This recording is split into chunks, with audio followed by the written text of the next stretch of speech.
Olá pessoal, meu nome é Leandro Lopes, professor de Teologia aqui. Hoje nós vamos estar falando um pouquinho dessa disciplina muito importante, uma das que eu julgo mais importante no que se refere à disciplina teológica, que é a exegese. Hoje nós vamos estar falando aqui especificamente da exegese do Novo Testamento, né? Unidade 1. Então, aqui numa espécie de introdução, pessoal, a gente vai estar podendo ver um pouquinho o que é a exegese, né?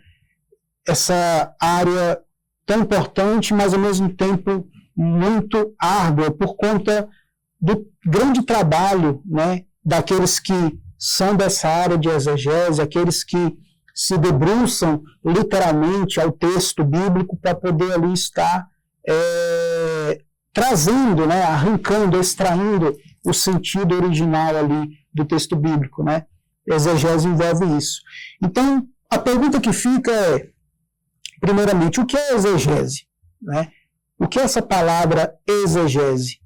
Exegese, pessoal, ela significa, é uma palavra que vem do grego, que significa literalmente arrancar, né? Ou extrair do texto o seu real sentido. Por exemplo, quando a Bíblia fala, lá em 1 Reis, que Salomão tinha muitas mulheres, que ele casou com várias mulheres ali, qual é a intenção do autor bíblico ali? Ou seja, qual é a exegese do texto? O que é que o autor realmente quer dizer no texto? Ele quer dizer que Salomão ali casou com várias mulheres de várias nacionalidades, né? Egípcias, moabitas, enfim, de outras nacionalidades. O sentido ali do texto, o real sentido do texto, ou seja, a exegese do texto, é que, na verdade, aqueles casamentos de Salomão com aquelas várias mulheres ali, na verdade, eram alianças políticas. Era uma forma de estreitar laços políticos ali da antiguidade, que era algo comum. E hoje também não é diferente. Hoje, quem é dessa área de política sabe que é necessário fazer alianças. Ninguém cresce ou ninguém ganha algo sem fazer alianças. Então, veja, nos tempos bíblicos era da mesma forma.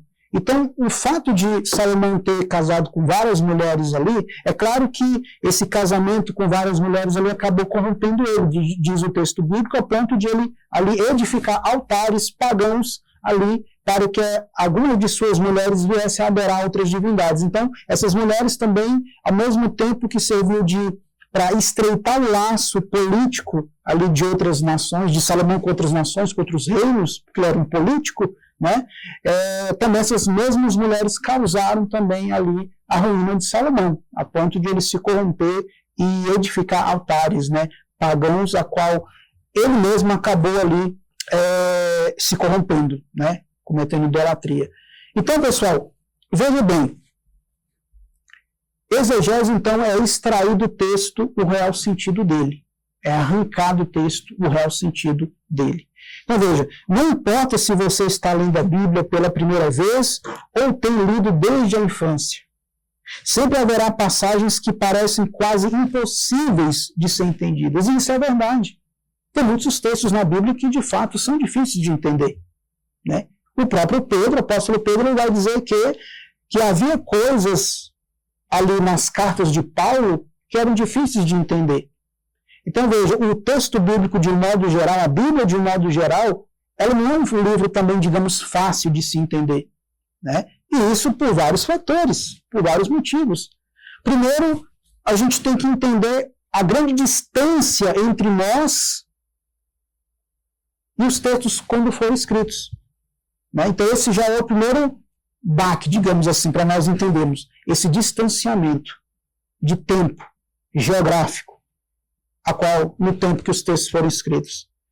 E é sempre bom, pessoal, entender que quando os textos bíblicos foram escritos, a gente tem que procurar entender o contexto histórico ali por trás daquele texto, o contexto religioso, sociológico, político. Então, todos esses elementos serão ferramentas necessárias para que nós possamos entender o que o texto bíblico quer nos dizer. Então, todos esses elementos aqui acabam, de certa forma, englobando na área de exegese.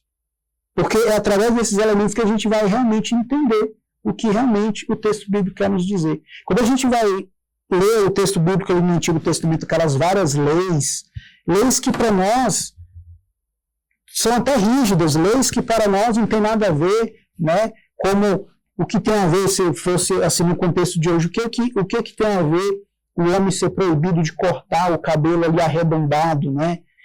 E aí quando a gente vai a fundo ali estudar, na verdade, esse modo, esse estilo de cabelo ali, né? De corte, digamos assim, geralmente eram os adeptos de Baal, né? Aqueles que adoravam Baal ali, né? O deus da tempestade, da colheita, geralmente os seus adeptos, né? Aqueles que adoravam ele, tinham essa espécie de cabelo arredondado, né? Como identificação mesmo. Então, quando a Bíblia também diz que na lei, ali em Levítico, a proibição de fazer marcas no corpo, e aí foi interpretado que é pecado fazer tatuagem, né? Quando, na verdade, o que o texto bíblico está dizendo ali, que, mais uma vez, ali, esse fazer marcas no corpo era uma forma ali de prática dos adeptos de Baal. Então, o que eu quero dizer com isso, pessoal? Que Deus, na sua lei, nessas proibições que para nós muitas vezes é rígida, na verdade, Deus ali está protegendo, conservando o seu povo a não se associar, ou não fazer uma associação do seu povo aos idólatras, aos pagãos. Veja como Deus é bom.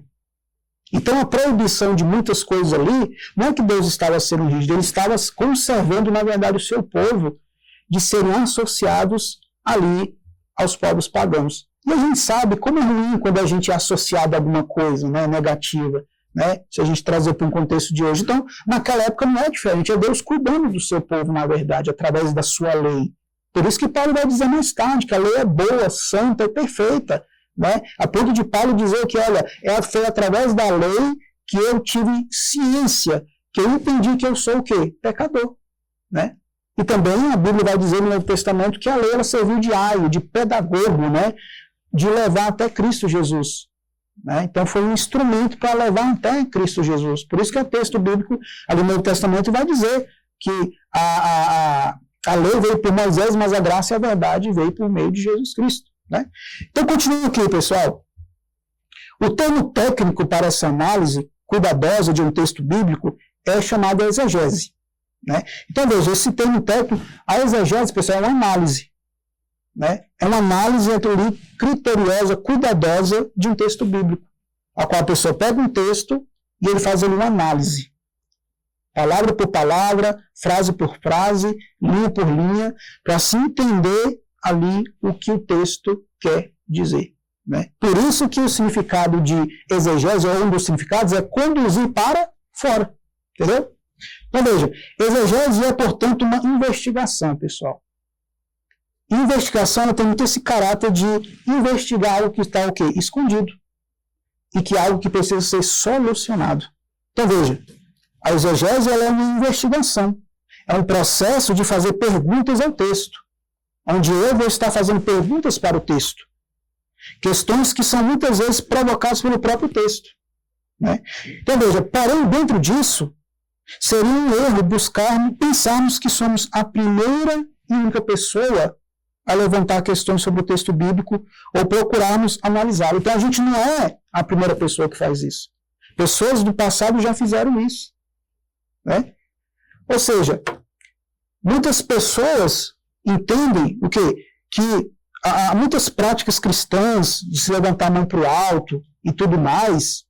Tudo isso não é uma prática exclusiva cristã. Outros povos assim já faziam. Então, veja, não é algo exclusivo nosso. Então, veja, pessoal, que nessa pequena conversa nossa aqui, para nós, uma espécie de introdução, nós ficamos com essas orientações aqui do que é exegese. Tá ok, pessoal? Até a próxima.